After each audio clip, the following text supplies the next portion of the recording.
Welcome back. I'm Larry. Tonight we'll be working on my 351 Cleveland again, so let's jump into it and take a look at what we got. All right, so for tonight we're going to be installing my lifters, and also I'm going to show you how to check your lifters. So this is important now.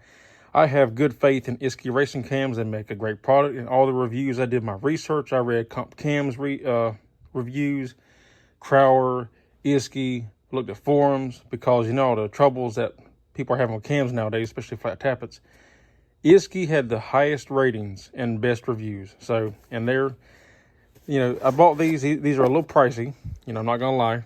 But, you know, I don't mind paying for quality. So, they have about $215 for their set of lifters here. And they're called their quiet lifters. Apparently, they're supposed to be really quiet when running. They're not, when you start them up, they're not supposed to tap or anything. They're supposed to stay quiet. So we're going to check these for flatness. That's how you want to check your flat tappet lifters. And it don't matter if it's hydraulic or solid, you check them the same way.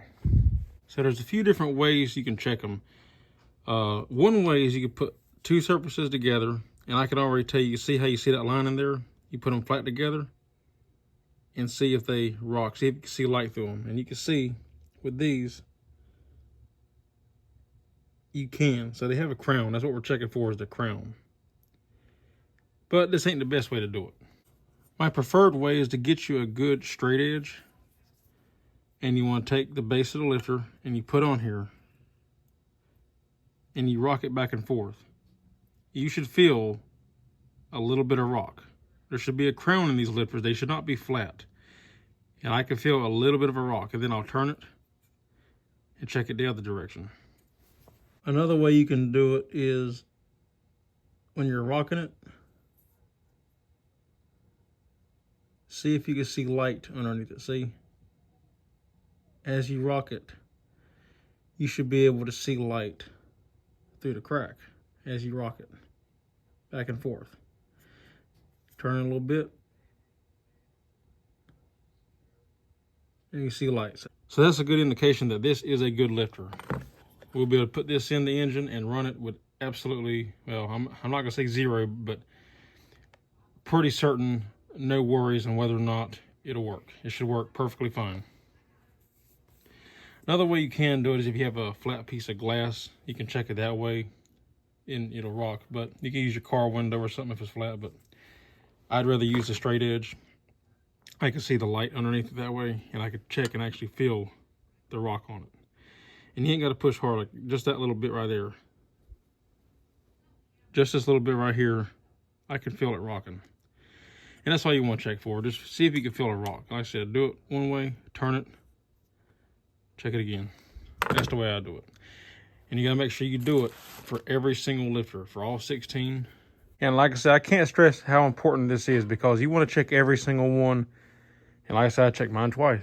Because if you have just one bad lifter that don't have a crown, it will ruin your camshaft. Just like when we checked the lobes on the cam on the other video. If you have one bad lobe, it'll ruin the engine. If you have one bad lifter, it can ruin the engine. So you want to make sure you check and double check everything when it comes to this stuff. So now we're ready to install the lifters into the blocks. Some people want to soak their lifters. I don't believe in doing that because it's not necessary. If I just use assembly lube, once it gets oil pressure to it, they're going to pump up anyway and it'll be fine. So now another thing I forgot to mention, that whenever you're checking these lifters, you want to make sure that they're free. Like, you should hear that piston moving up and down in there.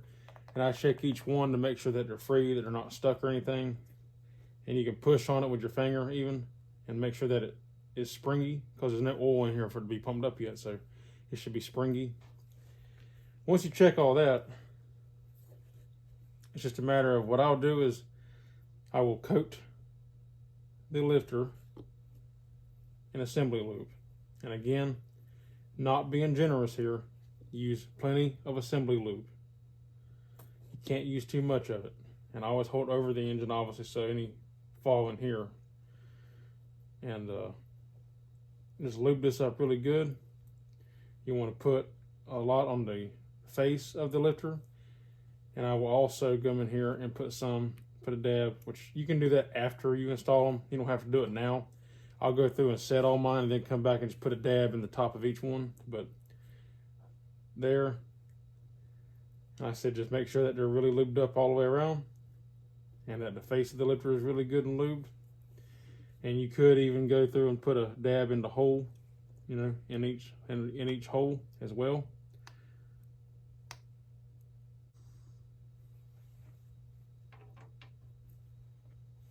Another thing I like to check for is make sure that it slides easy in the bore. Obviously it's got resistance because of that lube holding on to it, but it should slide easy, no binding or anything like that.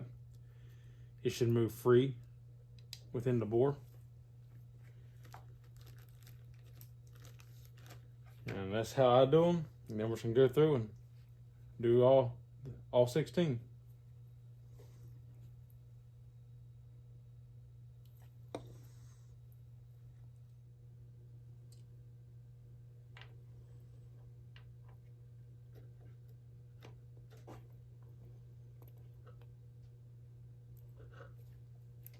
So once you got the lifters installed, if you want to make sure that they're nice and free, what you can do is take a pick and like pick up on it and see if it falls back in the hole on its own. Like that one there, that one's free. So we know if you want to go through and double check them, and just to make sure if they fall back down all on their own. Now that one, it may get, because I said that assembly lube has like a friction against it, but as long as they move on their own like that, then you're good. You ain't got to pull them out very far to check them. As long as they fall back down on their own, then you know you're good to go. So now after that, we'll just come through and give a dab on top of every single one of them.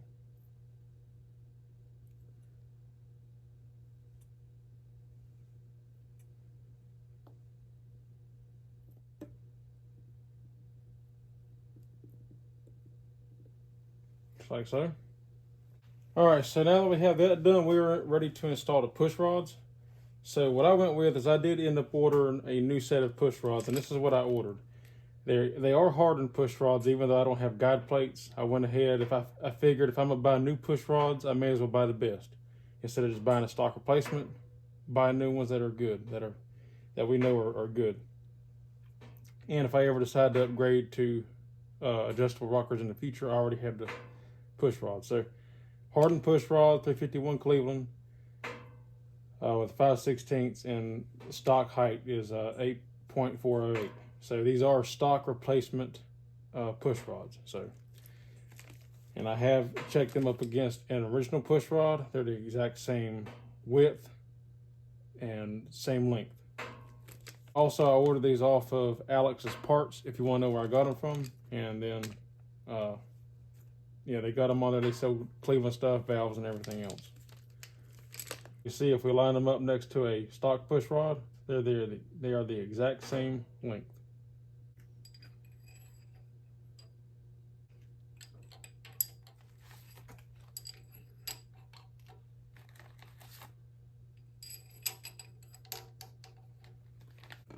All right, so now we're ready to move on to the rocker arms. So I decided to keep my factory rocker arms just because, you know, there's nothing wrong with these, and I'm not running a big cam or anything. It's slightly larger than stock, so it's not a big deal.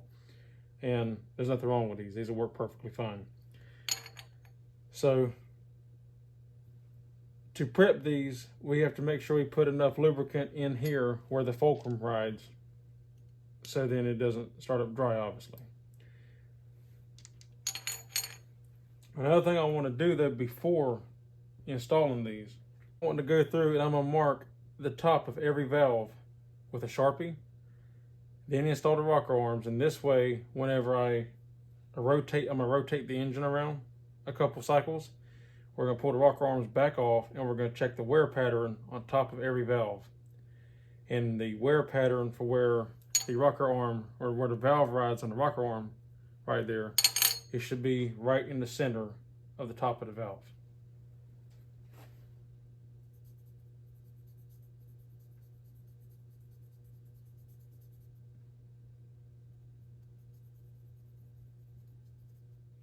Okay, so now the top of every valve is marked with a Sharpie, and we're not going to apply any assembly lube to that part of the rocker arm right now. Usually I would, but in this case I'm not going to. just where the fulcrum rides, because like I said, we're going to pull them back off anyway, check the wear pattern, and then when I reinstall them for the final time, we will put lubricant on that. When I'm installing these, I will put a nice generous amount, or a nice good glob of lubricant in there, as well as put some on the fulcrum itself.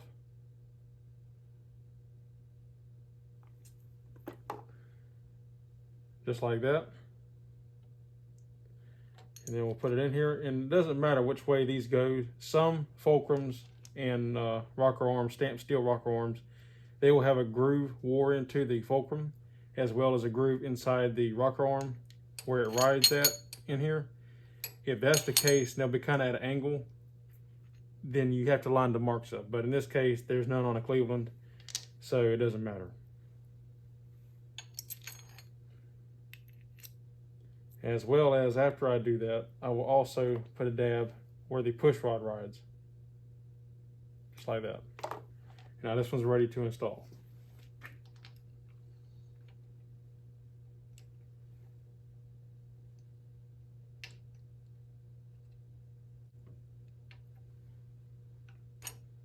You gotta make sure that that fulcrum sits down in these little pockets on the head. So then you don't want it twisted in there. You can break the fulcrum that way.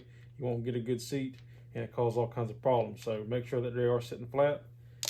We're gonna follow the same procedure to mount all these, just hand tight, then we'll come back and run them down.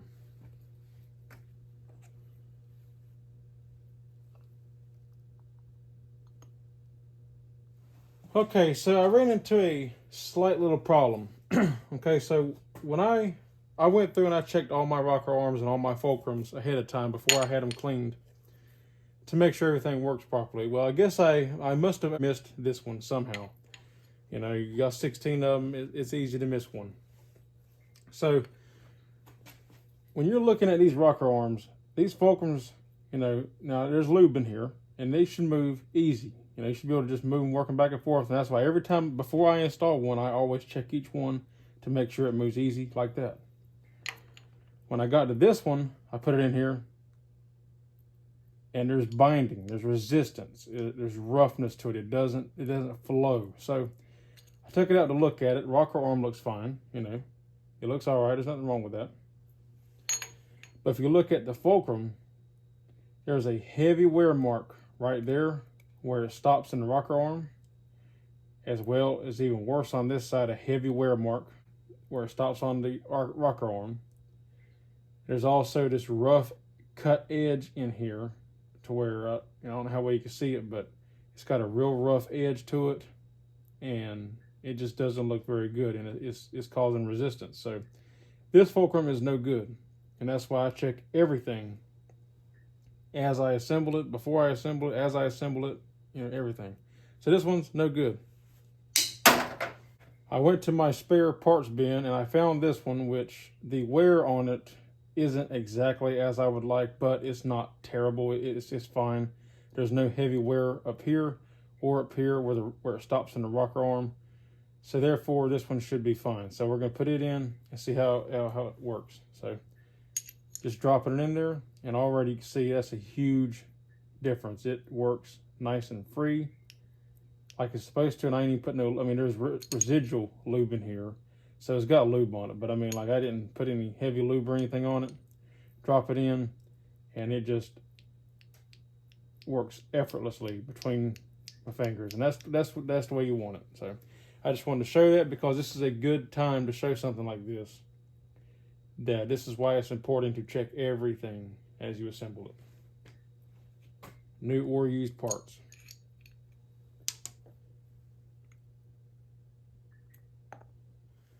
Okay, so now we're going to go through and tighten our rocker arms down. So on a 351 Cleveland 400 modified with stock rocker arms, the torque spec is 18 to 25.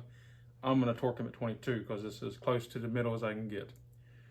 So we're not just going to torque these down right out of the gate. We're also going to check, since they're non-adjustable, what you want to do is you want to have the cylinder, because these two are cylinder, obviously, those two are cylinder.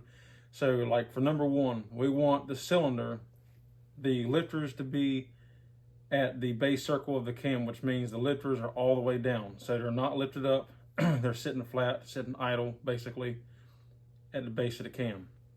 So the lifter is far down in the bore as it'll possibly go.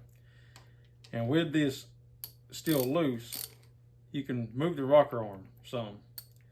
We want to tighten this down until we get zero lash, or as close to it as we can, to where this is almost not moving anymore. And that right there, that's got a little bit of play, but that's pretty close. I mean, that's. And what we're looking for is when you get zero lash, when you go to torque it down, is we want no more than one full turn on the bolt to get our torque. If it's more than one full turn, we need to put shims underneath the rocker arms to raise them up to give us the proper lash, or preload on the lifter, I mean. So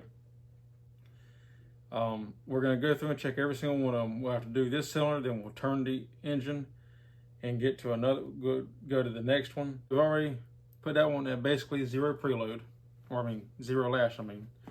We're going to torque it to 22 foot-pounds.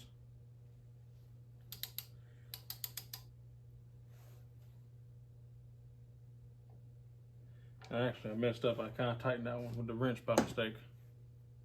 So we're going to back it off. We got a little bit of movement.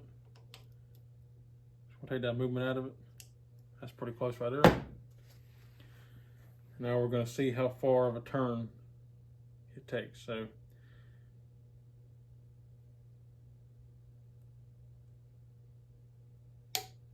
it's about a quarter of a turn. That's perfect. So about a quarter of a turn for preload, which is perfect. That's fine. That's, you know, you don't want no more than a full turn. It's good to keep between a quarter to half a turn. So now we'll do the next one.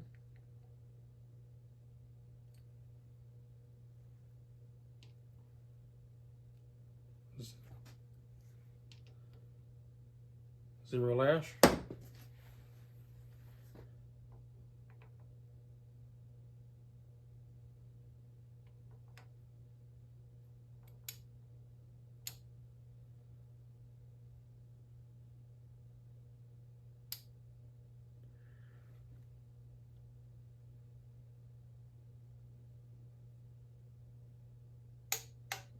Yeah, about a quarter turn. So, and that's good. If all of them's about a quarter turn, that means we don't need any shims. So that'll be perfect. You know, that's the perfect amount of preload that we need for that, and that'll be good to go right there. So now we can, and the push rod has just a little bit of, you can spin it by hand a little bit. So that's perfect. You don't want to, you know, obviously you got to be able to torque it down. You want to have preload on this so then they're not loose. Now granted, yes, these are not pumped up yet, but that's fine. We still, there's spring tension on those lifters, and that's about perfect right there. And you don't want them pumped up anyway. This is perfect right here. Zero lash. Good. And good. So that's perfect. As long as they all stay like that, this will be good. And I did order shims just in case. Just in case I needed them, I ordered shims. But seeing as how it makes sense, this cam is basically stock. It's like a step above stock. Slightly more duration, slightly more lift to give it a better performance and to make it pull harder because it's an RV cam. So it makes sense that this would work. If I was going with a bigger cam, I would probably need the shims because it'd have a higher lift, more of a duration, which the duration is just how long the valve stays. But that really has nothing. It's mainly the lift is what causes your issues here. So the lift is about 500 on this one. I think it's like 460 on one side and 505 on the other one or something like that. So it's a step above stock, which is why we won't need shims, which is fine. That's perfect. So, but I do have them in case I ever need them for something else. So I'm gonna go ahead and finish running all these down, rotate the engine, and we're gonna pull these rocker arms back off and check our wear pattern. We're gonna turn the engine over a few times to let it get a wear pattern on those valves. We'll pull all the rocker arms back off and do, like I said, check it, and then we'll put them back on. So.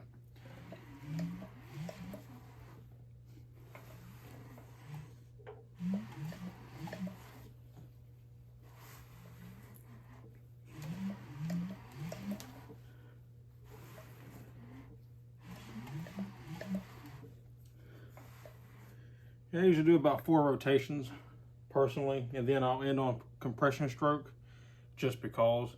Okay, so we're gonna zip these off real quick, check our wear pattern.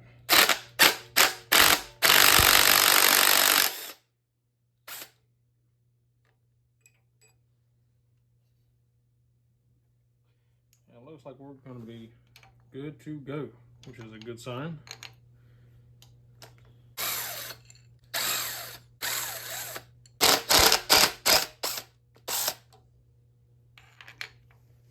All right, so if we come down here and look, you can see that our wear pattern is right in the center. It's kind of hard to see that one a little bit, but it is in the center, so that's good. You see that little line there? Come to this one, and that's pretty much right dead in the center. That looks good. This one here, I must not have rotated it as much, which I don't know, I might have to torque this one back down and check it again just to see. I'm not quite sure why there ain't a wear mark on that one, but and that one as well. But I mean, it's also might be because I didn't rotate it a whole lot. Obviously, the more you rotate it, the more. And I think there was one, it might have been these two, where they were a little less than a quarter of a turn to tighten, whereas most of them were about a quarter. One was almost a half. So, but that one's good. Good. This is what you want to look for. As long as it's about in the center of the valve stem, that's perfect. That one's good. Good. Yeah, so we're looking good. I'm pretty pleased with that. Yeah, every single one of them is right dead in the center. So come back to this number 2, or these 2 over here, I mean, I'll probably, because I'm going to put it all back together now, and I'll just remember this. This is 2 separate cylinders here, but that's fine. I'll put it back together, and I'll keep these 2 in mind. I'll probably rotate it a few more times, and then take these 2 back off and just double check just to see. But they look good. I'm happy with it. So that's good news. All right, and we are good to go. I did come back. I rotated the engine a few more times, came back and checked these 2, and now there is a mark dead in the center. I think what happened is because these were like some of the last 2 I put in. Maybe it just didn't have enough rotation, even though these had a mark. You know, these had somewhat of a mark, and these didn't. I don't know. Maybe it's just, you know, whatever. But I did double check it, and now they are good, just like the rest of them. So yeah, that is where we're good to go. We know our lifters are good, push rods are good, and we know our preload is good. So this right here is another done deal. The only thing left to do now, on the next video, we'll do the intake, and which I'm thinking about pouring oil in here first before I put the intake on, and go ahead and priming the oil pump just so I can watch the oil flow and make sure everything's flowing like it's supposed to through the valley and rocker arms and whatnot. And then I might hook a pressure gauge up so I can see what the pressure is, and then we'll put the intake on, and then be ready for some paint. But yeah, so and one more thing is, you want to make sure on these Clevelands that you have these little shields in here with the bolts, because what this does is oil shoots out of here, hits this, and it forces oil down in that groove to oil the fulcrum between the rocker arms. So to provide good lubricant. Without that shield in here, oil would just shoot up and just hit the valve cover, and you know, wouldn't get any lubricant between the fulcrum and the rocker arm. So that's real important to have those as well. So yeah, I'm happy to have that done now. Alrighty, well, that's all there is for this video. I'm happy to have that done, like I said. So I hope you stay tuned for the next video. And like I said, we'll be finishing buttoning this thing up here pretty soon. So yeah, it's getting real exciting. We're getting down to the wire now. So, but that's all there is for this video. If you like the video, give me a thumbs up. I'd appreciate it. If you're not subscribed, consider subscribing. And if you have any questions, comments, concerns, leave them in the drop box down below. Until next time, I'll see y'all in the next one. Take care.